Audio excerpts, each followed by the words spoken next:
추석을 며칠 앞둔 날 나는 오래된 기차역에서 내렸다.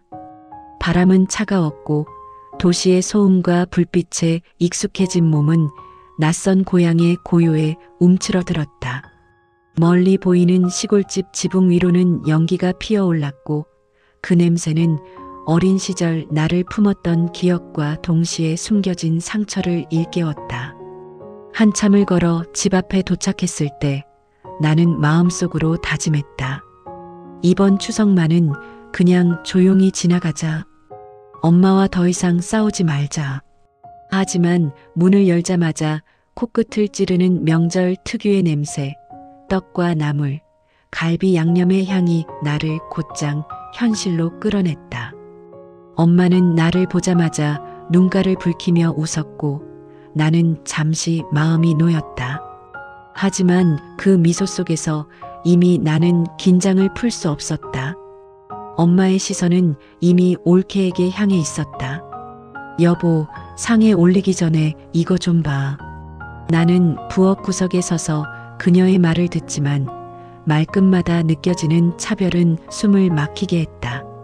올케는 언제나 그렇듯 조용하게 웃으며 작은 손짓 하나로 엄마의 호의를 받았다. 나는 그 장면을 보며 오래 참아온 울분이 살짝 끓어올랐다. 엄마는 왜 항상 올케만 예뻐할까? 나를 바라보는 눈빛은 왜 이렇게 냉정하지? 어릴 적에도 결혼 후에도 나는 늘 이 자리에서 밀려난 기분을 느꼈다. 그 마음은 시간이 흐를수록 가슴 깊이 쌓였고 오늘 같은 명절이면 더 도드라졌다. 점점 부엌에서는 분주한 소리가 들려왔고 나는 테이블 위에 놓인 반찬들을 바라보며 과거를 떠올렸다. 어릴 적 나는 엄마와 함께 김치를 담그고 밤늦게까지 송편을 빚곤 했다. 하지만 그때조차 올케가 태어나자 엄마의 관심은 늘 그녀에게로 향했다. 내가 뭘 잘못한 걸까? 그 질문은 수십 년 동안 답이 없었고 나는 늘 마음속으로 되뇌며 상처를 붙잡았다. 문득 엄마가 내게 다가와 말했다. 아이고, 너 여기 와줬구나. 많이 컸다. 어때? 도시 생활은 힘들지 않니? 나는 잠시 눈을 마주쳤지만 그 눈빛에는 따뜻함보다는 한쪽 올케를 향한 애정과 비교가 섞여 있었다. 나는 미소를 지었지만 마음속에서는 이미 작은 벽이 쌓였다. 이번에는 말하지 않겠다. 그냥 참자. 그런데 올케가 상에서 떨어진 젓가락 하나를 집으며 웃는 순간 나는 참지 못했다. 엄마, 저거 제 거예요. 엄마는 잠시 나를 바라보다가 고개를 저었다. 얘야, 그건 그냥 지나가. 너는 너무 예민하구나. 올케는 그제야 미안한 듯 눈을 피하며 나를 바라봤지만 그 눈빛에도 안심은 없었다. 나는 부엌 한켠으로 물러서며 숨을 크게 들이마셨다. 또 시작이구나. 그날 오후 나는 집안 구석구석을 돌아다니며 고향의 냄새와 소리를 음미하려 했지만 마음속 불편함은 점점 커졌다. 엄마는 올케를 챙기느라 바빴고 나는 점점 소외감을 느꼈다. 작은 말 한마디, 사소한 시선 하나가 내 마음을 찌르고 있었다. 어릴 적 엄마에게 받은 사랑을 간절히 기억하며 참았던 나는 이제 더 이상 숨길 수 없었다. 그리고 그 감정은 곧 추석 아침 밥상 앞에서 폭발할 준비를 하고 있었다. 그날 밤 잠자리에 들며 나는 스스로에게 다짐했다. 내일은 그냥 조용히 있을 거야. 아무 말도 하지 않고 참을 거야. 하지만 마음 한편에서는 이미 불길한 예감이 스멀스멀 올라왔다. 이번 추석이 끝나면 모든 게 달라질 수도 있다. 추석 아침 집안은 분주했다. 창문 틈으로 들어오는 햇살이 부엌 바닥을 환하게 비추지만 나는 그 빛조차 반갑지 않았다. 엄마는 손에 장갑을 끼고 송편을 빚으며 올케에게 계속 말을 걸었다. 여보, 이 정도 두께로 빚어야 해. 얘야, 좀 도와줄래? 올케는 미소를 지으며 고개를 끄덕였고 나는 그 장면을 보고 또 한 번 숨이 막혔다. 왜 엄마는 항상 올케에게만 세심하게 관심을 주는 걸까? 나는 조용히 부엌 한켠에 서서 손을 주머니에 넣은 채 떨리는 마음을 다스리려 애썼다. 밥상이 차려지고 가족들이 하나둘 앉기 시작했다. 아버지는 TV 뉴스를 켜며 조용히 앉았고 동생 부부와 아이들은 시끄럽게 장난을 치며 긴장을 풀었다. 나는 상위에 놓인 반찬들을 바라보며 마음속으로 계산했다. 이번에는 어떻게든 참아야 해. 하지만 그 참음은 오래가지 못했다. 올케가 떡 하나를 집어들며 말없이 웃는 순간 나는 무심코 말했다. 그거 제 거예요. 엄마의 눈빛이 순간 변했다. 얘야, 왜 그렇게 말이 많아? 그냥 지나가. 나는 고개를 들어 엄마를 바라보았다. 하지만 그 눈빛 속에는 이해나 따뜻함보다는 올케 편을 들겠다는 결의가 담겨 있었다. 내 심장은 뛰기 시작했다. 또 시작이구나. 이번엔 그냥 참지 않을 거야. 올케는 당황한 듯 미소를 지었지만 나는 이미 말문이 막히지 않았다. 왜 항상 올케만 엄마는 왜 저만 미워하세요? 식탁 위 공기가 순간 얼어붙었다. 아버지마저 시선을 피하며 조용히 있었다. 엄마는 얼굴이 붉어지고 숨을 크게 들이쉬며 말했다. 얘야, 그만해. 내가 너무 예민한 거야. 올케가 뭘 잘못했다고 그러니? 나는 한 걸음 앞으로 나섰다. 엄마, 저는 그냥 공평하게 사랑받고 싶어요. 항상 올케만. 말끝에 눈물이 섞였다. 올케는 눈을 피했고 동생은 불편한 표정을 지었다. 엄마는 잠시 말없이 나를 바라보다가 결국 올케의 손을 잡으며 말했다. 얘야, 너는 너무 예민하구나. 그냥 넘어가자. 명절이니까. 그 순간 나는 폭발했다. 명절이라고 무시해도 되나요? 저는 항상 밀려나고 무시당하고 올케만 예뻐하시고 식탁 위 반찬과 밥이 한순간 눈에 들어왔지만 아무것도 먹을 수 없었다. 내 목소리는 떨렸지만 더 이상 참을 수 없었다. 엄마는 손을 떨며 나를 보았고 올케는 눈물을 참는 듯 얼굴을 돌렸다. 동생마저 말없이 고개를 떨구었다. 그 말다툼은 순식간에 집안 전체를 뒤흔들었다. 아버지는 무거운 한숨을 내쉬었고 엄마는 나를 향해 소리쳤다. 내가 왜 이렇게 큰 소리야? 올케는 아무 잘못 없잖아. 저도 올케처럼 예뻐해 달라는 거예요. 항상 저는 없는 사람 취급하면서. 말이 끝나자 나는 상을 박차고 일어났다. 저 그냥 나갈게요. 더 이상 못 참겠어요. 집안은 잠시 정적에 휩싸였다. 엄마는 놀란 표정을 지었고 올케는 눈물을 글썽였다. 나는 코트를 걸치며 문을 열고 나섰다. 문을 닫는 순간 마음속에서는 후회와 분노가 뒤엉켰다. 이번 추석이 끝나면 모든 게 달라질 수도 있어. 나는 집 앞길을 걸으며 깊게 숨을 들이쉬었다. 바람은 차가웠지만 내 마음속 불길은 더 뜨거웠다. 그날의 싸움은 단순한 말다툼이 아니었다. 어릴 적부터 쌓인 상처와 분노, 인정받고 싶었던 마음이 한꺼번에 폭발한 것이었다. 버스 정류장에 도착했을 때 나는 손으로 얼굴을 감쌌다. 눈물인지 분노인지 알 수 없는 감정이 흘러내렸고 그 순간 나는 깨달았다. 엄마와 나는 앞으로도 이렇게 평생 싸워야 하는 걸까? 그리고 머릿속 한쪽에서 불길한 생각이 스쳤다. 이게 마지막 일 수도 있다. 버스는 도로 위를 덜컹거리며 달렸다. 창밖으로 스치는 풍경은 익숙한 시골길이었지만 마음속 풍경은 혼란 그 자체였다. 집을 나서면서 내뱉은 말과 행동이 계속 머릿속에서 되뇌어졌다. 내가 너무 심했나? 아니야. 난 오래 참았어. 하지만 그 참음의 끝은 결국 이렇게 폭발로 이어졌다. 내 손바닥은 땀으로 젖었고 마음은 쉴 틈 없이 뛰고 있었다. 버스 안은 조용했다. 몇몇 승객들은 스마트폰을 들여다보거나 창밖을 바라보았다. 나는 창밖 풍경을 멍하니 바라보면서도 마음속에서는 지난 몇 년간 쌓인 엄마와 올케 사이의 불공평함이 다시금 떠올랐다. 어릴 적 운동회에서, 생일날에서, 결혼 후 가족 모임에서 언제나 올케는 엄마의 관심과 사랑을 독차지했다. 그리고 나는 그 옆에서 조용히 기다려야 했다. 그 기억들이 하나하나 되살아나며 내 가슴을 조여왔다. 손에 쥔 가방 속에는 작은 선물과 엄마를 위한 카드가 있었다.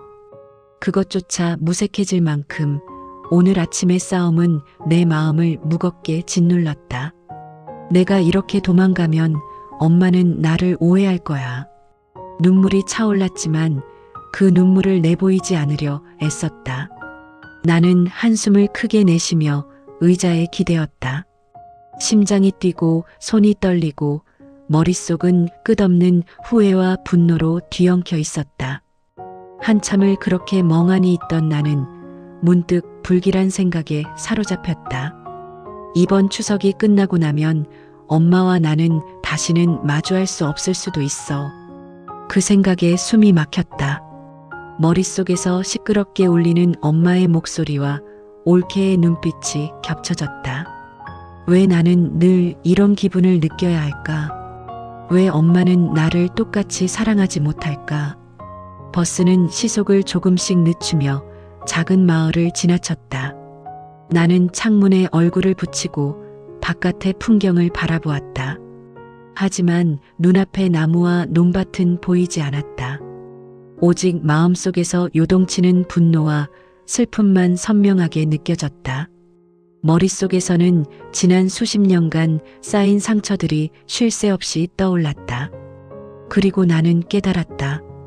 이 감정, 이 분노 이제는 그냥 넘길 수 없는 것이 되어버렸구나. 그러면서도 한편으로는 죄책감이 밀려왔다. 엄마는 나를 사랑하셨을 수도 있어. 다만 방식이 달랐을 뿐.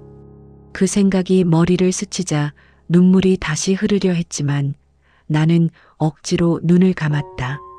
버스 안에서 내 몸은 떨리고 마음은 공허하게 비어 있었다. 오늘의 싸움은 단순한 말다툼이 아니었다. 내 마음속 깊은 상처와 엄마에 대한 원망, 사랑받고 싶은 욕구가 한꺼번에 터져 나온 것이었다. 한참을 그렇게 멍하니 있던 나는 문득 손을 주머니에 넣고 주머니 속 편지를 만졌다. 그 편지 안에는 늘 마음속으로만 했던 말들이 적혀 있었다. 엄마, 제가 사랑받고 싶은 건 잘못일까요? 올케만 예뻐하지 말아주세요. 편지를 꺼내 펴보니 글씨가 흔들렸지만 마음은 차분해졌다. 혹시라도 내가 다시 집에 돌아갈 수 있을까? 아니, 이번 추석이 끝나고 나면 모든 것이 달라질 수도 있다. 버스는 작은 마을을 지나 끝없는 들판 위를 달렸다. 내 마음은 끝없이 흔들렸고 머릿속은 무거웠다. 하지만 그 불안 속에서 나는 한 가지 분명한 사실을 깨달았다. 엄마에게 하지 못한 말들이 많다. 올케와 나 사이의 오해와 분노를 풀 기회도 이제 얼마 남지 않았다. 그리고 마음속 깊은 곳에서 불길하게 올라오는 예감에 나는 몸을 움츠렸다. 이게 마지막 추석이 될지도 몰라. 추석이 지나고 며칠이 흘렀다.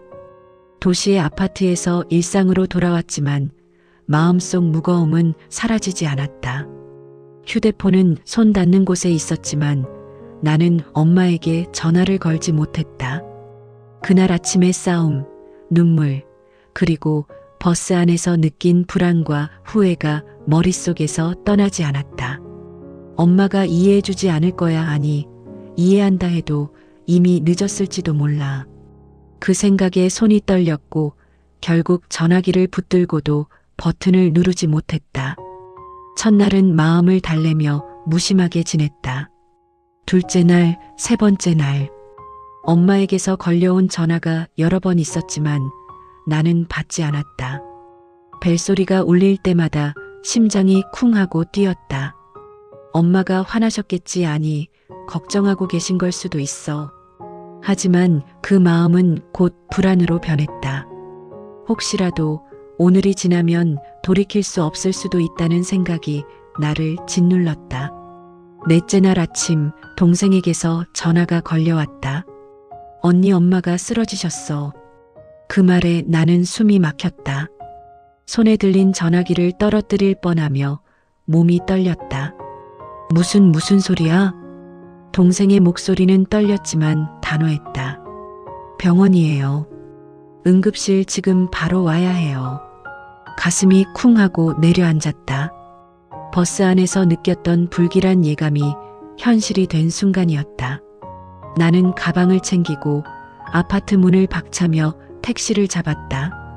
길 위를 달리는 동안 머릿속은 온통 후회와 자책으로 가득 찼다. 왜 그날 싸운 걸 후회하지 않고 그냥 나왔을까? 왜 바로 전화를 걸지 않았을까? 병원에 도착했을 때 응급실 앞은 긴장감으로 가득했다.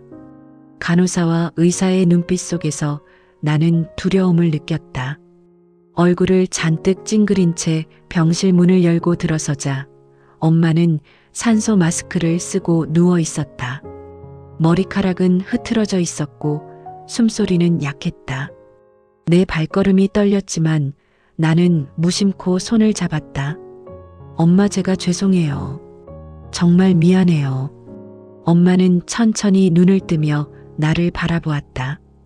표정은 아프고 힘들지만 그 눈빛 속에는 여전히 나를 향한 애정이 남아 있었다. 하지만 말은 나오지 않았다.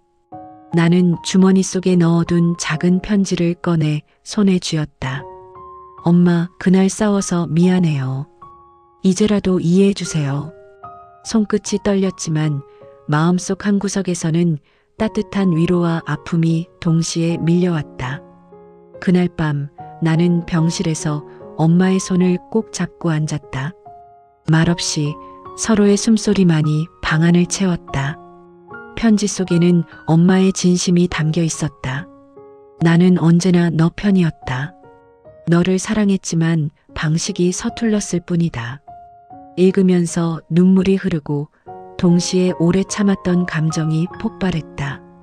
내 마음속에서는 후회와 사랑, 미안함과 이해가 한꺼번에 뒤엉켰다. 병실 창가에 앉아있던 나는 손에 쥔 편지를 다시 한번 펼쳐들었다. 종이 위에는 또렷하지만 조금은 떨린 엄마의 글씨가 적혀 있었다. 나는 언제나 너 편이었어. 늘 내 곁에서 널 바라보고 있었지만 표현이 서툴렀을 뿐이란다. 그 글귀를 읽는 순간 내 가슴은 울렁거렸다. 그동안 쌓아왔던 분노와 서운함이 한꺼번에 터져 나오며 눈물이 흐르기 시작했다. 엄마, 왜 이제야 이 마음을 알게 된 거야? 나는 손을 떨며 편지를 붙들었다. 엄마는 침대 위에서 나를 바라보았지만 말없이 나를 이해하는 듯한 눈빛만 보내왔다. 나는 그동안 하지 못한 말들을 하나하나 되뇌었다. 엄마, 저는 그냥 사랑받고 싶었어요. 올케와 비교되지 않고 그냥 저를 봐주셨으면 좋겠어요. 그 말들은 병실 안 공기 속에 묻혀 나오지 못했지만 내 마음속에서는 강하게 울려 퍼졌다. 엄마는 흐린 시선으로도 나의 감정을 읽는 듯했다. 그리고 천천히 손을 내밀어 내 손을 잡았다. 그 순간 오랜 시간 가슴 깊이 묻어두었던 상처가 조금씩 녹아내리는 느낌이 들었다. 편지를 다시 읽으며 나는 깨달았다. 엄마가 올케에게만 애정을 표현한 것은 사랑이 없는 것이 아니었다. 그저 방식이 다르고 나에게 표현하는 방법이 서툴렀을 뿐이었다. 나는 처음으로 엄마의 마음을 이해하려고 애썼다. 그리고 그 이해 속에서 내 마음 깊은 곳에 미움이 사라지고 대신 미안함과 사랑이 자리 잡았다. 손끝이 시리도록 떨리지만 나는 마음속으로 작은 속삭임을 보냈다. 엄마, 제가 너무 늦게 깨달았어요. 싸우고 떠난 저를 용서해 주세요. 사랑해요. 엄마는 말없이 미소를 지었고 나는 그 미소에서 모든 상처가 치유되는 듯한 감정을 느꼈다. 그날 밤 병실에서 나는 엄마와 함께 오래 앉아 있었다. 말은 거의 하지 않았지만 서로의 존재만으로 충분히 위로가 되었다. 편지 한 장, 손끝의 온기, 그리고 눈빛 속 진심이 우리를 이어주었다. 나는 다시 한번 마음속으로 다짐했다. 앞으로는 더 자주 마음을 표현할 거야. 엄마에게도 나 자신에게도. 그렇게 밤이 깊어가고 병실 창밖 달빛이 부드럽게 들어왔다. 나는 편지를 엄마 옆에 살짝 올려놓으며 속삭였다. 엄마 고마워요. 이제야 알았어요. 엄마는 언제나 제 편이었네요. 엄마는 천천히 눈을 감으며 숨을 고르듯 평온한 얼굴을 보였다. 그 순간 내 마음속에 남은 마지막 후회도 사라지고 있었다. 한 달이 지나고 나는 시골집으로 다시 돌아왔다. 하지만 이번에는 예전처럼 활기찬 명절의 설렘이 아니라 조용하고 쓸쓸한 공기가 집안을 감쌌다. 엄마의 빈자리가 크게 느껴졌고 올케와 동생 그리고 아이들은 각자의 일로 바빴다. 나는 홀로 부엌에 들어서서 조심스럽게 추석상을 차리기 시작했다. 밥상 위에는 송편, 나물, 갈비, 각종 반찬이 올려졌다. 손끝이 떨리지만 하나하나 정성껏 담으며 마음속으로 속삭였다. 엄마, 제가 준비했어요. 예전처럼 함께 먹을 순 없지만 마음만은 함께해요. 나는 장작 냄새가 스며든 부엌에서 오래된 솥을 바라보며 어린 시절 엄마와 함께 했던 추석들을 떠올렸다. 엄마가 손수 빚어주던 송편, 조용히 눈빛으로 나를 챙기던 순간들, 상 앞에 앉아 숨을 고르며 나는 주머니 속 편지를 꺼냈다. 엄마가 마지막으로 남긴 글귀가 마음속에서 다시 울려 퍼졌다. 나는 언제나 너 편이었다. 사랑했다. 방식이 서툴렀을 뿐. 그 글을 읽으며 나는 눈물을 흘렸다. 이제야 알았다. 엄마는 늘 나를 사랑했지만 표현이 서툴렀을 뿐이라는 사실을. 나는 손끝으로 상 위의 반찬들을 하나씩 바라보며 작은 속삭임을 보냈다. 엄마 미안해요. 그날 싸우고 떠난 제가 잘못했어요. 그리고 사랑해요, 엄마. 눈앞에는 엄마의 사진이 놓인 작은 영정이 있었다. 나는 편지를 조심스레 영정 앞에 올려놓으며 다시 한번 마음속으로 말했다. 엄마, 이제서야 깨달았어요. 엄마의 사랑, 그리고 모든 걸 이해했어요. 바람이 창문 틈으로 스며들며 부엌 안에 조용히 흔들렸다. 그 순간 나는 홀로 남은 추석상 앞에서 눈물을 흘리면서도 마음 한편의 평온을 느꼈다. 엄마와의 갈등, 후회, 슬픔 모두가 이 자리에서 마무리되는 듯했다. 나는 상 위에 손을 얹고 깊게 숨을 고르며 속삭였다. 엄마 고마워요. 사랑해요. 이제는 이해할 수 있어요. 그날 오후 시골집 안은 고요했다. 바깥에는 아이들 웃음소리와 올케의 작은 발소리가 희미하게 들려왔지만 나는 상 앞에서 천천히 눈을 감았다. 엄마와 나 사이의 갈등은 끝났고 남은 것은 사랑과 기억, 그리고 마음속 깊은 회한뿐이었다. 그리고 나는 마음속으로 다짐했다. 앞으로는 더 자주 표현할 거야. 후회하지 않도록 사랑한다고, 고맙다고.